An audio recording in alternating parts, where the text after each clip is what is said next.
নমস্কার, শুভ সন্ধ্যা। আমি রাখছি, চোখ রাখছি মুহূর্তের খবরে। সোমবার জিবি হাসপাতালে প্রথমবার কিডনি প্রতিস্থাপন করা হয়। এর জন্য মণিপুরের সৃজা হাসপাতালের সাথে 5 বছরের জন্য মৌ স্বাক্ষর করা হয়েছে। সোমবার আগরতলা 3টি পুকুরের সৌন্দর্যায়ন ও উন্নয়নের জন্য শিলান্যাস করে এই কথা বলেন মুখ্যমন্ত্রী ডাক্তার মানিক সাহা। অমৃত প্রকল্পের অধীন আগরতলা শহরের বিভিন্ন পুকুরগুলিতে সৌন্দর্যায়নের কাজ হাতে নেওয়া হয়েছে। তারই অঙ্গ হিসেবে সেন্ট্রাল রোড শিববাড়ি পুকুর, ভেটেরিনারি হাসপাতালের লেক ও উজান অভয়নগর বাজারস্থিত পুকুরের সৌন্দর্যায়ন ও উন্নয়নের উদ্যোগ গ্রহণ করা হয়। সোমবার এক অনুষ্ঠানের মধ্য দিয়ে এই 3টি পুকুরের সৌন্দর্যায়ন ও উন্নয়নের জন্য শিলান্যাস করা হয়। শিববাড়ি এলাকায় এক অনুষ্ঠানের মধ্য দিয়ে শিলান্যাস করেন মুখ্যমন্ত্রী ড মানিক সাহা।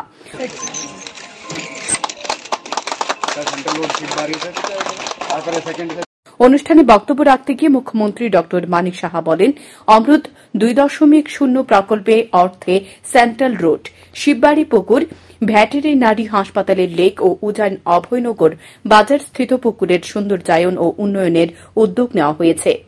এই প্রকল্পে যে সকল উন্নয়নমূলক কাজ হয় তার জন্য যে পরিমাণ অর্থ ব্যয় হয় তার 90% টাকা দেয় কেন্দ্রীয় সরকার, 10% অর্থ দিতে হয় রাজ্য সরকারকে। স্মার্ট সিটি প্রকল্পের কাজের ক্ষেত্রেও 90% টাকা কেন্দ্রীয় সরকার প্রদান করে। স্মার্ট সিটি প্রকল্পে 500 কোটি টাকা প্রদান করা হয়েছে। স্মার্ট সিটি প্রকল্পের মাধ্যমে অনেক কিছুর উন্নয়ন করা হয়েছে, কিন্তু স্মার্ট সিটি প্রকল্পের 2.0 নেই। তাই অমৃত প্রকল্পের ন্যায় স্মার্ট সিটি প্রকল্পের ক্ষেত্রেও 2.0 চালু করার জন্য কেন্দ্রীয় সরকারের নিকট দাবি জানানো হবে। করাপশনে যদি জড়িত থাকে, জিনেটকে তোমরা দিয়েছিলে তখন তোমাদের সময়, জিনেটকে কি দিয়েছে? বিল্ডিং দিয়েছে, ম্যান পাওয়ার দিয়েছে, যন্ত্রপাতি দিয়েছে, জমি দিয়েছে। ওনাদেরকে আমরা কি দিলাম? কিছুই দিইনি। জমি ও নিজে কিনেছে, বিল্ডিং নিজে করছে, ম্যান পাওয়ার দেয়নি। আমরা কি দিয়েছি? 2 বছরের জন্য ম্যাক্সিমাম আইজিএম এর মধ্যে যারা স্টুডেন্টদের তাদের পড়াশোনার দায়িত্ব, এরা এসে স্টুডেন্ট যারা পেশেন্ট আছে তাদেরকে ওরা পড়াতে পারবে পেশেন্টদেরকে। তার জন্য 2 কোটি টাকা ব্যাংক গ্যারান্টি, 10,000 টাকা করে প্রতিটা স্টুডেন্টের জন্য তারা দিতে হবে আমাদের। এই ক্লজ আমরা রেখেছি, আমরা কিছু দেইনি, কিন্তু এটাকে নিয়ে চেষ্টা। মনে নাকি এই মুখের সাথে যুক্ত হতে মুখে তখন মনে হচ্ছে আমাদের পার্টির যিনি মুখ কথা বলেছেন, আর আমাদের পার্টির এ মুখে তো অনেক কিছু তোমাদের এগেইনস্টে বলে, সেই কথাটা রূপে নিচ্ছ না, খালি এই কথাটা রূপে নিচ্ছ। এই যে একটা রাজনীতি করে অদ্ভুত। আর আমাদের এই সরকার সব খবর নিয়ে তবেই এটা করেছে। রাজ্যের স্বাস্থ্য ব্যবস্থা নিয়ে মুখ্যমন্ত্রী বক্তব্য রেখে বলেন, মণিপুরের সিজা হাসপাতালের সাথে মৌ স্বাক্ষর করা হয়েছে। রবিবার 12 জনের চিকিৎসক দল সিজা হাসপাতাল থেকে রাজ্যে এসেছেন। প্রথমবারের মতো সোমবার জিবি হাসপাতালে কিডনি প্রতিস্থাপনের কাজ হয়েছে। কিডনি প্রতিস্থাপনের জন্য যে চিকিৎসক দল রাজ্যে এসেছেন তাদেরকে 1.5 লক্ষ টাকা প্রদান করা হবে।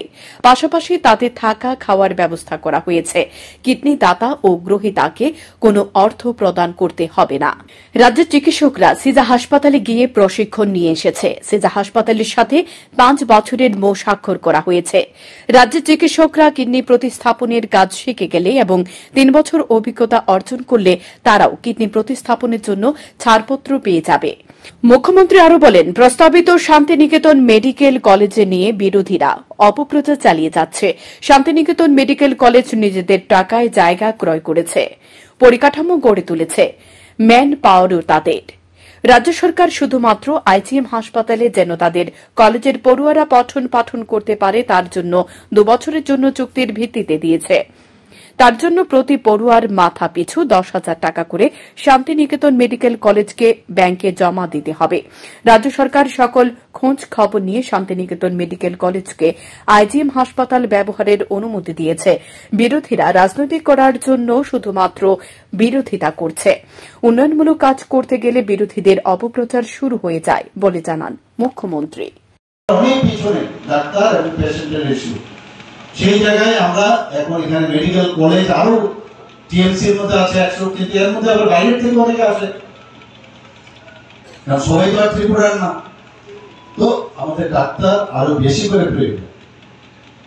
একজন এসছে বাইরের থেকে, পশ্চিমবাংলা থেকে, সে মেডিকেল কলেজ এখানে খুলতে চায়। আপনাদের অবগতির জন্য জানাচ্ছি, যখন ডেন্টাল কলেজ এখানে খুললাম এটা সাংঘাতিক বিষয়। ডেভেলপমেন্ট চায় না, বিরোধীর কিছু লোক আছে ডেভেলপমেন্ট চায়। প্রধানমন্ত্রী মেঘালয় থেকে, আমিও মেঘালয়ে যাব, গুয়াহাটি থেকে আমি গাড়ি করে যাচ্ছিলাম মেঘালয়, এবং আসার সময় প্রধানমন্ত্রীর ফ্লাইটে আমি চলে আসবো আগরতলা, এবং এখানে এসে অনেক যে প্রকল্প তার সাথে ডেন্টাল কলেজ ওপেন হবে, তোমার সাথে আমার চলে আসবো সেভাবে কথা। রাস্তায় যাচ্ছে, হঠাৎ করে খবর এলো পিএম অফিস থেকে, পিএমও তো চলে, মানে তার ওনার তো অফিসিয়াল আমার কাছে যোগাযোগ করলো যে কেউ একজন এখানে বিধায়ক লিখেছেন যে ডেন্টাল কলেজ যে যারা ফ্যাকাল্টি, সেই ফ্যাকাল্টি আগরতলা গভর্নমেন্ট মেডিকেল কলেজের ফ্যাকাল্টি, তাহলে আগরতলা গভর্নমেন্ট মেডিকেল কলেজের এফিলিয়েশনই চলে যাবে। মুখ্যের সঙ্গে বাস করে ওই ভূত, যেগুলো আমরা তো পড়েছি ডেন্টাল কলেজে।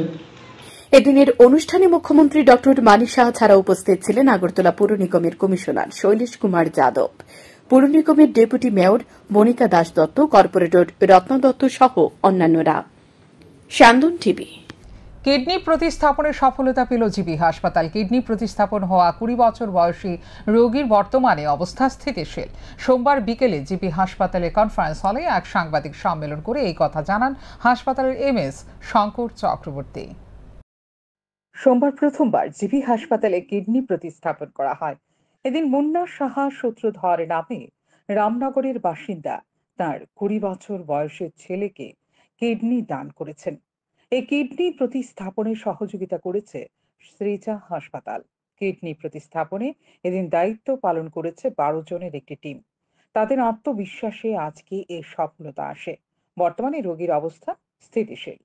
সোমবার বিকেলে জিবি হাসপাতালের কনফারেন্স হলে এক সাংবাদিক সম্মেলন করে এই কথা জানান হাসপাতালের এমএস শঙ্কর চক্রবর্তী। রোগীর পরিবারকেও ধন্যবাদ জানিয়ে তিনি বলেন, তারা জিবি হাসপাতালে চিকিৎসকের টিমের ওপর আস্থা রাখার কারণে আজ জিবি হাসপাতালে ডাক্তারদের সফলতা এসেছে। তিনি আরো বলেন, 20 বছর পুরনো এজিএমসি এবং 65 বছর পুরনো এই জিবি হাসপাতালে এ ধরনের পরিষেবা থাকা অত্যন্ত জরুরি এবং দিন দিন সফলতার সাথে জিবি হাসপাতালে বিভিন্ন সুপার স্পেশালিটি চালু হচ্ছে। এর মধ্যে কিডনি প্রতিস্থাপন হলো অন্যতম একটি সিদ্ধান্ত, যা আজ সফল হয়েছে জিবি হাসপাতালের চিকিৎসকরা। তিনি বলেন, বিগত বছর অগস্ট মাসে 21 তারিখে এই ধরনের একটি সিদ্ধান্ত নেওয়া হয়েছিল। সেদিন কাউন্সিল রুমে এই বৈঠকে চিকিৎসকরা বলেছিলেন, আগামী 1 বছরের মধ্যে কিডনি প্রতিস্থাপন পরিষেবা জিবি হাসপাতালে চালু করা গেলে অত্যন্ত উপকৃত হবে রাজ্যের মানুষ। এর 2 দিন পর একটি কমিটি তৈরি করা হয়। সেই কমিটির মধ্যে ছিলেন যারা মানুষের শরীরের বিভিন্ন অঙ্গ প্রতিস্থাপন করেন। তারপর একটি প্রোটোকল তৈরি করে গত জানুয়ারি মাসের 4 তারিখ জমা দেওয়া হয়। সেই প্রোটোকল মুখ্যমন্ত্রী তথা রাজ্যের স্বাস্থ্যমন্ত্রী ডাক্তার মানিক সাহাকে পাঠানো হয়।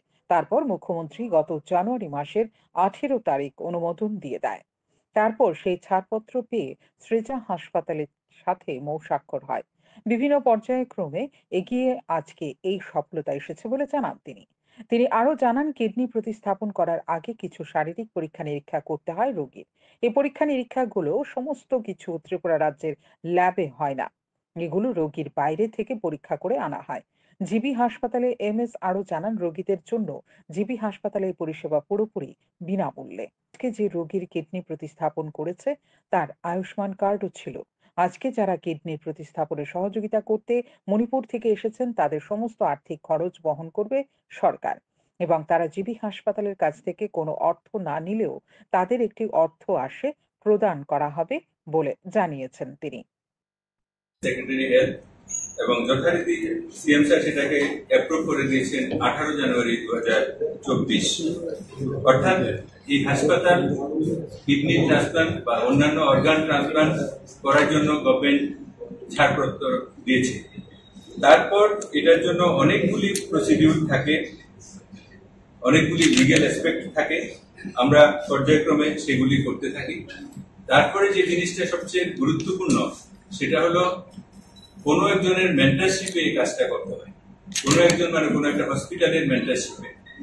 আমরা নর্থ ইস্ট রিজন এবং eastern reason of India, Kolkata থেকে এদিকে সমস্ত হসপিটালগুলি যারা যারা এই কাজ করেন তাদের সম্পর্কে খোঁজখবর নিলাম এবং তাদের যে ট্র্যাক রেকর্ড কতটুকু কি করছেন সেগুলি আমরা নিলাম। তারপর বিভিন্ন চিন্তা ভাবনা করে আমরা 3টি হসপিটালের নামের প্রপোজাল সহ গভর্নমেন্টের কাছে পাঠিয়েছি। আলটিমেটলি সিজা হসপিটাল সেখানে সিলেক্ট হয়েছে। ওনাদের সঙ্গে আমরা যোগাযোগ করতে শুরু করলাম এবং আমরা ওনাদেরকে ধন্যবাদ জানাই। প্রথমবারেই এই সিজা হসপিটাল আমাদের যে আগ্রহ সেটাতে ওনারা সহমত প্রকাশ করলেন এবং আমাদেরকে প্রয়োজনীয় সহায়তা করলেন। টেকনিক্যাল হেল্প যেটা সেটা ওনারা করেছেন, সেজন্য আমরা এগোতে থাকি। তারপর পেশেন্ট সিলেকশন। আজকে যে পেশেন্টের কিডনি ট্রান্সপ্লান্ট হলো, এই পেশেন্ট আমাদের এখানে জানুয়ারি মাসেই এসেছিল। যখন তিনি প্রথম আমাদের এখানে আসেন তখন ওনার ক্রিয়েটিনিন ছিল 16। তারপর আমাদের এখানে ডায়ালাইসিস চলতে থাকে। আমরা অন্যান্য 10টা পেশেন্ট, কিডনি সিকিডির পেশেন্টকে যেভাবে সাহায্য সহায়তা করিয়েছি, এইভাবে ওনারও চিকিৎসা চলছিল। এর মধ্যে একদিন আপনারা সবাই জানেন, ত্রিপুরা সরকারের মাননীয় মুখ্যমন্ত্রী প্রফেসর ডক্টর মানিক সাহা একটা সাধারণ মানুষের জন্য যাতে সরকারি সুযোগ সুবিধাগুলি খুব দ্রুত পান, খুব অসুবিধা ছাড়া হ্যাসেল ফ্রি সার্ভিস পান, সেজন্য একটা অনুষ্ঠান করেন প্রতি সপ্তাহে। যেটা আগে বুধবারে হতো, কখনো কখনো বৃহস্পতিবারেও হয়, মুখ্যমন্ত্রী সমিতি একটা জনপ্রিয় অনুষ্ঠান। সেই অনুষ্ঠানে আমাদের ডিপার্টমেন্ট থেকেও আমাদের যেতে হয়, আমরা যাই, আমাদেরকে ইনস্ট্রাকশন দেন যে এই কাজটা করতে হবে, ওই কাজটা করতে হবে, সেই অনুযায়ী আমরা কাজ করি। এই পেশেন্ট ওর মা বাবা সহ এই অনুষ্ঠানে এসেছিল। স্যার আমাকে ইনস্ট্রাকশন দিলেন যে ওর একটা ব্যবস্থা করো। সেই অনুযায়ী আমরা সিজা হসপিটালের সঙ্গে যোগাযোগ করি, ওনারাও বললেন ঠিক আছে। তারপরে আমাদের যে নেফ্রোলজিস্ট ডক্টর মানস গোপ এবং ডক্টর সমরেশ পাল, আর আমাদের নিউরোলজিস্ট ডক্টর বিজিত ডক্টর নুপুর দেবনাথ, ওনারা এর ওয়ার্ক আপ করলেন। সাথে সাথে আমাদের pathology department, microbiology department, biochemistry department, radio diagnosis department, সেখানে প্রত্যেকটা জায়গা থেকে দ্রুততার সহিত যে সমস্ত পরীক্ষা নিরীক্ষার প্রয়োজন হয় সেগুলি করানো। এছাড়া কিছু পরীক্ষা নিরীক্ষা আমাদের এখানে হয় না। কিডনি ট্রান্সপ্লান্ট স্পেশাল টেস্টের প্রয়োজন হয়, এই টেস্টগুলি আমরা বাইরের থেকে করে আনলাম। তারপর আগামী দিনে এই ধরনের কিডনি প্রতিস্থাপন করার চিকিৎসা পরিষেবা আগরতলা জিবি হাসপাতালে আরো বেশি পরিমাণে ত্বরান্বিত হবে। এখানে দক্ষ নিউরোলজিস্টও রয়েছে। মণিপুর থেকে যে 12 জনের চিকিৎসকদের দলটি এসেছে, তাদের সংগঠন সৃজা ফাউন্ডেশনের সঙ্গে 5 বছরে মৌ স্বাক্ষরিত হয়েছে। মণিপুরের চিকিৎসকরা নিয়মিত এখানে আসবেন। এই কিডনি প্রতিস্থাপন করতে প্রায় 5 ঘন্টা সময় লাগবে। এদিনে আয়োজিত সাংবাদিক সম্মেলনে উপস্থিত ছিলেন জিবি হাসপাতালের বিভিন্ন বিভাগের চিকিৎসক সহ সার্জারিতে অংশ নেওয়া গোটা টিম। শান্তন টিভি। প্রধান শিক্ষিকার বিরুদ্ধে টাকা নয়ছয় করার অভিযোগ তুলে স্কুলে তালা দিয়ে আন্দোলন শুরু করল অভিভাবকরা। ঘটনা টাকারজোলা দক্ষিণ উচ্চ মাধ্যমিক বিদ্যালয়ে। অভিযুক্ত প্রধান শিক্ষিকার নাম রিমই রুখং। টাকারজোলা দক্ষিণ উচ্চ মাধ্যমিক বিদ্যালয়ের ফান্ডার 5,70,000 টাকা গায়েব করার অভিযোগ তুলল অভিভাবকরা। তালা দিয়ে আন্দোলনে নামল বিক্ষুব্ধ অভিভাবকরা। স্কুল থেকে 5,70,000 টাকা গায়েব করার অভিযোগ স্কুলের প্রধান শিক্ষিকা রিমই রুখং এর বিরুদ্ধে। বিদ্যালয়ের সমস্ত অভিভাবকরা ক্ষুব্ধ হয়ে সোমবার স্কুলে মূল ফটকের তালা ঝুলিয়ে আন্দোলন শুরু করে। অভিভাবকরা পাশাপাশি অভিযোগ করেন স্কুলের মিড ডে মিল সঠিক মতো ছাত্রছাত্রীদের দেওয়া হয় না, এমনকি স্কুলের এসএমসি কমিটিতে থাকা সদস্যদের কোনো বিষয়ে অবগত করা হয় না। প্রতিনিয়ত স্কুলের সমস্ত কিছুই গায়েব করে নিচ্ছে স্কুলের প্রধান শিক্ষিকা সহ পেছনে থাকা শাসক দলের নামধারী কিছু শিক্ষকরা। সমেন্দ্র দেববর্মা নামে এক ব্যক্তি জানায়, স্কুলের উন্নয়নের সমস্ত টাকা নয়ছয় করেছে প্রধান শিক্ষিকা। সবচেয়ে বড় বিষয় হল পিকনিকের নাম করে ছাত্রছাত্রীদের কাছ থেকে মোটা টাকা আদায় করেছে স্কুলের প্রধান শিক্ষিকা সহ কয়েকজন শিক্ষক শিক্ষিকা বলে অভিযোগ। এ টাকা কি করেছে তার জবাব না দেওয়া পর্যন্ত তারা আন্দোলন অব্যাহত রাখবে। তালা দেওয়ার মেন উদ্দেশ্য হচ্ছিল ওই এখানে হেড মিস্ট্রি থেকে এখানে আমরা কমপ্লেন পাচ্ছি। আমরা এখানে স্টুডেন্টের গার্জেন হিসাবে আমরা ওই হেড মিস্ট্রি থেকে আমরা অভিযোগ পাচ্ছি। অভিযোগ হচ্ছে এখানে স্কুল ডেভেলপমেন্টের যে টাকা এখানে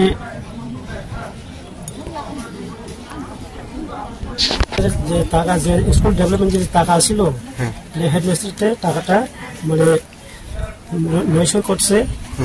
মানে এখানে যারা স্কুলে স্টাফ আছে এখানে তারা স্কুলে কমিটিও আছে, তারা যখন যে হিসাব থাকবে হিসাবটা তারা হেডমাস্টার মানে হিসাবটা দিছে না।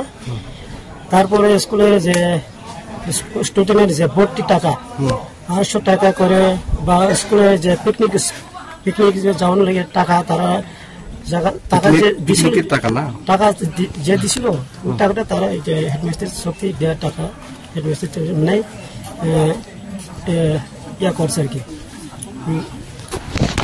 করাপশন করছে। কোন স্কুল কোন জায়গা? Takarjala high secondary school. আপনার নাম? আমার নাম সৌমেন্দ্র দেববর্মা। এদিকে আন্দোলনরত অভিভাবকদের সাথে কথা বলেন প্রধান শিক্ষিকা সহ অন্যান্য শিক্ষক শিক্ষিকারা এবং স্কুলের হিসেব নিকেশ অভিভাবকদের কাছে তুলে ধরার চেষ্টা করেন, কিন্তু অভিভাবকরা শান্ত 5 মানতে রাজি ছিল না। তবে বিষয়টি আড়াল করার জন্য এখন উঠে পড়ে লেগেছে প্রধান শিক্ষিকার সাথে কিছু শিক্ষক শিক্ষিকা বলে সূত্রের খবর। আর গোটা বিষয়টি শিক্ষা দপ্তরের নজরে আসার পর কি ব্যবস্থা গ্রহণ করে সেটাই এখন দেখার বিষয়। তবে ইতিমধ্যে বিষয়টি নিয়ে তদন্ত হলে পরিষ্কার হয়ে যাবে আসলে দুর্নীতি হয়েছে কিনা, নয়তো জল বহুদূর গড়াতে পারে বলে মনে করছে স্থানীয়রা। সান্দন টিভি। স্বাস্থ্য পরিষেবা মুখ থুবড়ে পড়েছে বিশালগড় মহকুমা হাসপাতালে। ডাক্তার দেখাতে এসে আরো অসুস্থ হয়ে পড়েছেন বৃদ্ধ বৃদ্ধারা, কারণ একজন ডাক্তার দিয়ে চলছে হাসপাতালে শত শত রোগী দেখার কাজ। সকাল থেকে দুপুর গড়িয়ে যায়, কিন্তু হাসপাতালে গিয়ে মিলছে না স্বাস্থ্য পরিষেবা। চরম চিকিৎসক এবং স্বাস্থ্যকর্মী স্বল্পতায় ভুগছে বিশালগড় মহকুমা হাসপাতাল। দীর্ঘ 4 থেকে 5 ঘন্টা হাসপাতালে লাইনে দাঁড়িয়ে থেকে মানুষ তিক্ত অভিজ্ঞতা নিয়ে বাড়ি ফিরছে। মানুষের অভিযোগ, সকাল 7টা, 7:30 থেকে দাঁড়িয়ে দুপুর 12টা 1টা পর্যন্ত ডাক্তার দেখাতে পারেনি হাসপাতালে। কেউ কেউ হতাশ হয়ে বাড়ি ফিরে যায়, আবার কেউ কেউ জানায় গত কয়েকদিন ধরে হাসপাতালে এসে ডাক্তার দেখাতে পারছে না, কারণ হাসপাতালে একজন ডাক্তার সকাল থেকে দুপুর পর্যন্ত পরিষেবা দিচ্ছে। ওনার কাছে চিকিৎসা নিতে সকাল থেকে দুপুর পর্যন্ত বসে থাকতে হয়। এভাবে কয়েকদিন কেটে যাওয়ার পর সোমবার সংবাদ মাধ্যমের মুখোমুখি হয় রোগীরা। তারা তিক্ত অভিজ্ঞতা তুলে ধরে সংবাদ মাধ্যমকে। তারপর সংবাদ মাধ্যমের ক্যামেরা বন্দী হয় চিকিৎসকের রুমের খালি চেয়ার পড়ে থাকলেও চিকিৎসক নেই। এ বিষয়ে পাশের চেয়ারে বসে থাকা এক চিকিৎসকের কাছ থেকে কোনো সদুত্তর পাওয়া যায়নি। আসলে সেই চিকিৎসক আজ কেন রোগী দেখতে হাসপাতালে আসেননি, চেম্বারে রোগী দেখছে নাকি তিনি ছুটিতে রয়েছে, সে বিষয়েও কারো কাছ থেকে কোনো কিছু জানা যায়নি। সংবাদ লেখা পর্যন্ত দীর্ঘ লাইনে দাঁড়িয়ে থাকা রোগীরা বুঝে উঠতে পারছে না আজকে তারা ডাক্তার দেখাতে পারবে কিনা।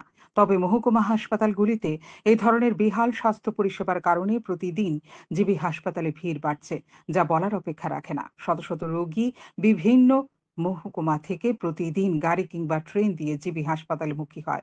সবশেষে লক্ষ্য করা যায় এদিন দুপুর পর্যন্ত ডাক্তার দেখাতে না পেরে বহু রোগী হাসপাতালের বারান্দায় অসুস্থ হয়ে পড়ে। কোন সময় আইছেন? 7টার দিকে। ডাক্তার এখনো দেখাইছেন না? কি কয়? ডাক্তার কি একজনই নাকি? একজন ডাক্তার না, এই কারণে দেরি হইতেছে। কি কারণে দেরি হইতেছে কইছে? কোন হসপিটাল এটা? কি হয়েছে? অ্যাকচুয়ালি ওখানে আমি আমার ফ্যামিলি মানে আমার আম্মা, আমার ওয়াইফ, আমার বাচ্চা নিয়ে আইসি। আম্মা একটু অসুস্থ আসতো, তো তার লেগা জাস্ট মেডিসিন ডাক্তার দেখাবো। তো এদিকে আসার পর দেখলাম যে মেডিসিন ডাক্তার যতটুকু রিকোয়ারমেন্ট অতটুকু পরিমাণে ডাক্তার নাই। আর দ্বিতীয় কথা হচ্ছে যেটা মেন কথা, আমি তো অনেকদিন পড়াইছি, তো এদিকে কি আবার দুজনা সামথিং একটা আছে, এটার মধ্যে আধার কার্ড লাগে বা কোনো স্মার্টফোন লাগে। স্মার্টফোন তো ধরুন আমার কাছে স্মার্টফোন আছে, এগুলো অনেক রুগী আছে যাদের কাছে স্মার্টফোন নাই। ইমার্জেন্সি কোনো একটা পেশেন্ট এলো, আধার কার্ড তো সবাই তো সবসময় আধার কার্ড নিয়ে আয় না, আর একটা হচ্ছে স্মার্টফোন সবার কাছে নাই। তো গরিবরা যারা আছে মনে করেন অনেক সময় এদিকে আয়ুষ্মান কার্ডের মাধ্যমে হাসপাতালে এসে পরিষেবা নিতে গিয়ে বহু টালবাহানা সহ্য করতে হচ্ছে রোগীর পরিবারের লোকজনদের। সার্বিক বিষয়টি দৃষ্টি আকর্ষণ করা হয় স্বাস্থ্য ও পরিবার কল্যাণ দফতরের। শান্তন টিভি। রদ দেখে বাড়ি ফেরার সময় চলন্ত বাইক থেকে ছিটকে পড়ে জিবি হাসপাতালে মৃত্যুর সাথে পাঞ্জা লড়ছে এক গৃহবধূর নাম পিঙ্কি চক্রবর্তী, বয়স 31।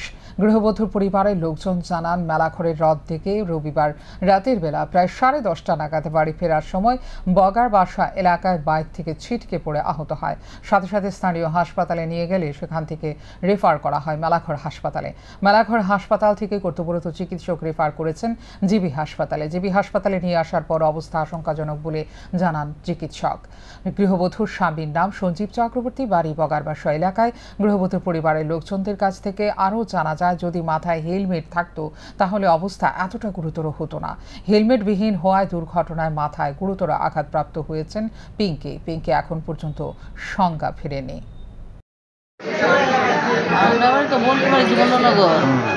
কালকে রাত্রে ফোন করছে জামাই, বলছে মাসি রোদের থেকে আইটার সময় বাড়ির সামনে একটা টাউন আছে, টাউন থেকে তোমার গঞ্জি ফিরে আছে বাইকের থেকে। কার বাইকে আছে? জামাইয়ের বাইকে। আচ্ছা। নাতিটা আসতো মধ্যে, জামা আসতো সামনে আর তাই আসতো পেছনে। পেছনের থেকে বলে পড়ে গেছে, পরে বাচ্চাটা বলছে বাবু মা পড়ে গেছে। তখন কি বাইকের মধ্যে স্বামী স্ত্রী ছিল? স্বামী স্ত্রী আর বাচ্চাটা, তারা তিনজনই। তারা বাইক দিয়ে কোন জায়গায় গিয়েছিল? মেলাঘর। এটা কি যাওয়ার পথে? বগার বাসা বাইক যাওয়ার পথে না? এরপরে মানে হাসপাতালে কে নিছে? কোন হাসপাতালে?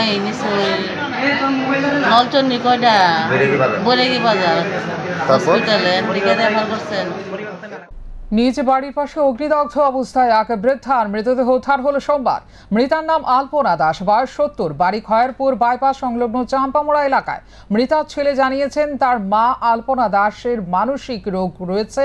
আজ থেকে প্রায় 10-11 বছর আগে এভাবে আত্মহননের চেষ্টা করেছিলেন তিনি, কিন্তু সেই সময়ের পর চিকিৎসার মাধ্যমে সেই রোগ অনেকটাই সেরে উঠেছিল। কিন্তু সম্প্রতি এই রোগটি আবার মাথাচাড়া দিয়ে ওঠে। সোমবার সকালে তার স্ত্রী বাড়ির উঠোন ঝাড়ু দিতে গিয়ে দেখে বাড়ির পাশে জঙ্গলের মধ্য থেকে ধোঁয়া উঠছে। তখন ঘটনাস্থলে গিয়ে চক্ষু চড়ক গাছ হয়ে যায় তার স্ত্রীর। ডাকাডাকি শুরু করলে মৃতার ছেলেও ঘুম থেকে উঠে ঘটনাস্থলে আসে। অগ্নিদগ্ধ হয়ে মৃত্যু হয় এই বৃদ্ধা মায়ের। ঘটনাটি আত্মহত্যা বলেই জানিয়ে দিল এই বৃদ্ধ মায়ের ছেলে। আমি তো ঘুমাইছি, আমার বুয়া ডাক দিছে 5টা 5:30 যাই দিয়ে আগুন দিলে অর্ধেক এবার গেছি দূরে ফারার মানুষ আয়া মামাত্তা ভাইরা জল দিছে। দেখি বাড়ির মধ্যেই মানে আগুন? না বাড়ির স্যার একটু বাইরে, বাড়ির বাউন্ডারির বাইরে জঙ্গল আছে, জাবলা ফেলাই দিল। এইভাবে আত্মহত্যা করার মানে কি কারণ? মাথার প্রবলেম আছে। আমার বোনের বাড়ির থেকে আমরা পাড়া উঠি সবাই জানে, আর মাথার ওষুধ দিকবিন্দু স্যার লেখা হইতেছে। কতদিন যাবত মানে এরকম? আগে 10-12 বছর আগে স্যার একবার হয়েছিল, তো কমে গেছে। তো ইদানিং 2-3 মাস ধরে হয়েছে, কমতেছে না। আপনারা কি চিকিৎসা করছিলেন? করছি, ইও আছে, কাগজ আছে স্যার। পঞ্চায়েত নির্বাচনের মুখে সরকারের শরিক দল আইপিএফটির যুব সংগঠন কাঞ্চনপুর থেকে লং মার্চ শুরু করলো সোমবার। এদিন ফিতে কেটে এই লং মার্চের সূচনা করেন আইপিএফটি দলের সভাপতি প্রেম কুমার রিয়াং। খুমলুং পর্যন্ত হবে এই লং মার্চ। এদিন লং মার্চে উপস্থিত ছিল গণনা কয়েক কর্মী। পঞ্চায়েত নির্বাচনের আগে দলের অস্তিত্ব সংকটে হওয়ার এই আন্দোলন দলের কাছে অত্যন্ত গুরুত্বপূর্ণ। দলের সুপ্রিমো প্রয়াত হওয়ার পর থেকে তিপ্রা মথার উত্থান শুরু হয় রাজ্যের পাহাড়ে। মথার দাবির সঙ্গে রাত দিন ফারাক নয় আইপিএফটির দাবি। এই দাবির ওপর ভর করে এবার অস্তিত্বের জানান দিতে ময়দানে ঝাঁপিয়েছে দল, এমনটাই মনে করছে রাজনৈতিক মহল। তিনি party IPFT brotherhood nation youth IPFT তুইদুল মুম্বাই তিনি সারা ত্রিপুরাनि যত পার্টি আইপিএফটি হামজাनाय सिख्ला सिख्ली ताकु बुकु जतन তিনি চিনি নাংকুক ত্রিপুরাল্যান্ড আপনার তিখলাইনানি বাগै চিনি খরাং সারা ত্রিপুরাও এবং সারা দেশও চিনি খরাং তিরিজাকথং কোনো নাইপাইথং নকথং যত চিনি বাগै যে চিনি দফা এখনো চিনি বাগै খাচাই চুনো চুবানা অংথং সেই চিনি দফারাও যতন লগিরিনা অংথং আপনি বাগै তিনি আনন্দবাজার তো খুমলুং जों 7-8 दिननि कैसा प्रग्राम तिनि नारकजाक इउथ आईपीएफटी राव गब्रावनि प्रग्रामाव जों जत आईपीएफटी नि खनो तिनि भाइस प्रेसिडेंट राव तिनि एक्स एमएलए तिनि जत बसं bini allied organization bini brotherhood organization je tongnai joto leaders of haye brono chubalai tongo te ang bu party IPF tini president ang tini ba youth IPF tini je jongjak program na success kanani bagai bro bai logeri tongkhayo ani sori hamya khona ang je mansak jorate bro non logeri nai ni ang tini oro jara phai tang bro bai dolono tongo abun bagai ang sara tripura wa tongnai joto tripura sarano tini okhrangni bisingtei ang joto no sirina nayo abo chung koi bai sotu unani bagaiya koi bai hamya anglainani koi bai bulai toklai abuni bagai হাতে গোনা আর মাত্র 6 দিন বাকি, তারপরেই রাজ্যের ঐতিহ্যবাহী খার্চি পুজো শুরু হতে চলেছে। 14 জুলাই থেকে 20 জুলাই পর্যন্ত চলবে খার্চি পুজো এবং মেলা।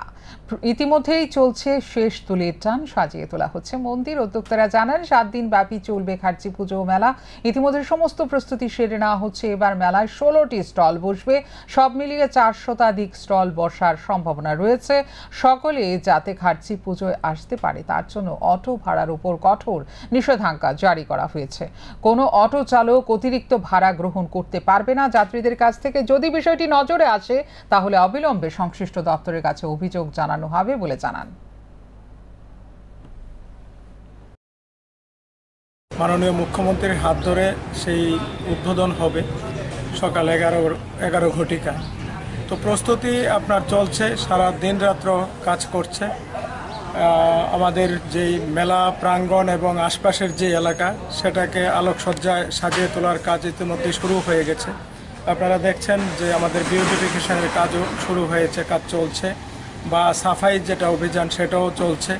আমাদের এএমসি থেকে সেই সাহায্য এবার করছে। এএমসির যারা লেবার আছে তারা এই সাফাইয়ের কাজ করছে। তাছাড়া সরকারি স্টলগুলি সেগুলিরও কাজ চলছে।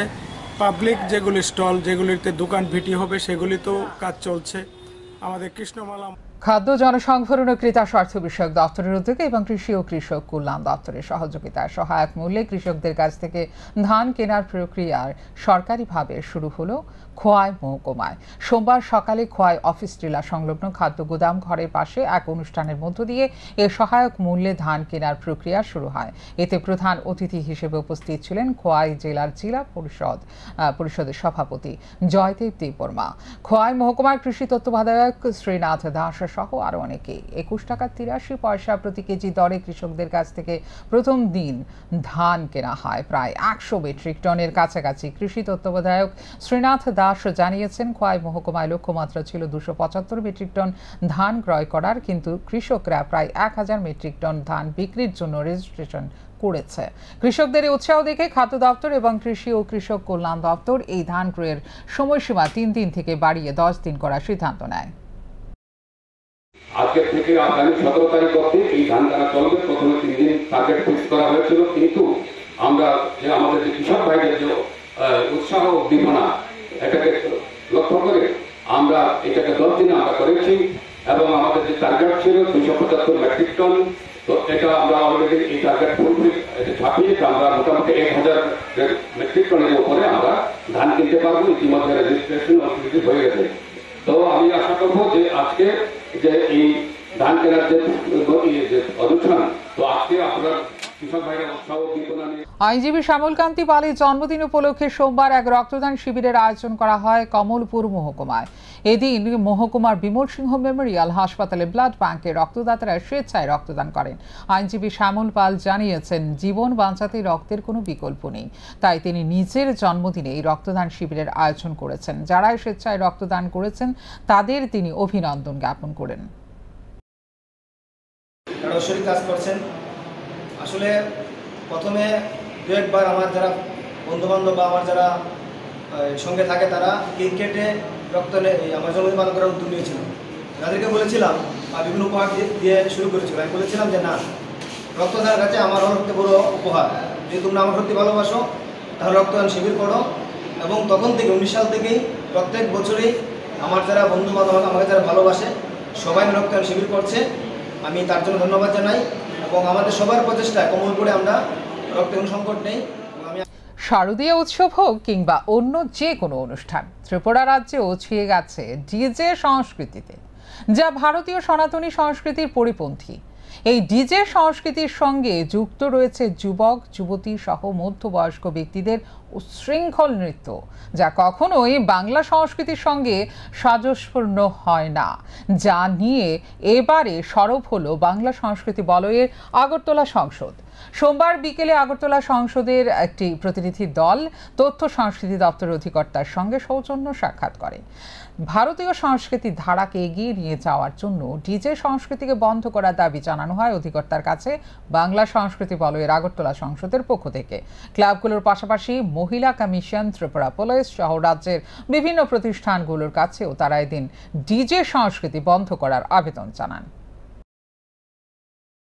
ওদের পক্ষ থেকে আমরা এসেছি তথ্য ও সংস্কৃতি দপ্তরের মাননীয় অধিকর্তা মহাশয়ের সঙ্গে দেখা করার জন্য। আমরা একটি উদ্দেশ্য নিয়ে এসেছি এখানে। বাংলা সংস্কৃতি বলয় মূলত একটি উদ্দেশ্য এবং লক্ষ্য নিয়ে কাজ করছে। তার এক কথায় বলতে গেলে নবরূপে বাংলা সংস্কৃতির নবজাগরণ। আমরা এই উদ্দেশ্যকে সামনে নিয়ে বিভিন্ন কাজ করছি, যেরকম নন্দননগর সংলগ্ন সেনপাড়াতে আমরা সংস্কৃতি হাট 7 মাস অতিক্রম করলেও প্রতি রোববারে, যেখানে আমাদের হারিয়ে যাওয়া বাংলা সংস্কৃতি যেরকম ভাওয়াইয়া, টুসু, বাউল, ঝুমুর, ধামাইল এইসব নাচ চলছে। বাচ্চাদের জন্য দাঁড়িয়াবান্ধা, গোল্লাচুট, দড়ি টানাটানি, মিউজিক্যাল চেয়ার খেলা চলছে। খাওয়া, খাদ্য, আমরা বিশ্বাস করি শুধু সংস্কৃতি চর্চা প্রেক্ষাগৃহের বদ্ধ গৃহে নয়, বাইরে মানুষের জীবনযাত্রার। এখনকার মতো এই মুহূর্তের সংবাদ এই পর্যন্ত। অন্যান্য আপডেটস দেখার জন্য অবশ্যই নজর রাখতে হবে শান্তন টিভির পর্দায়। শান্তন টিভি, দায়বদ্ধতাই যার ঐতিহ্য।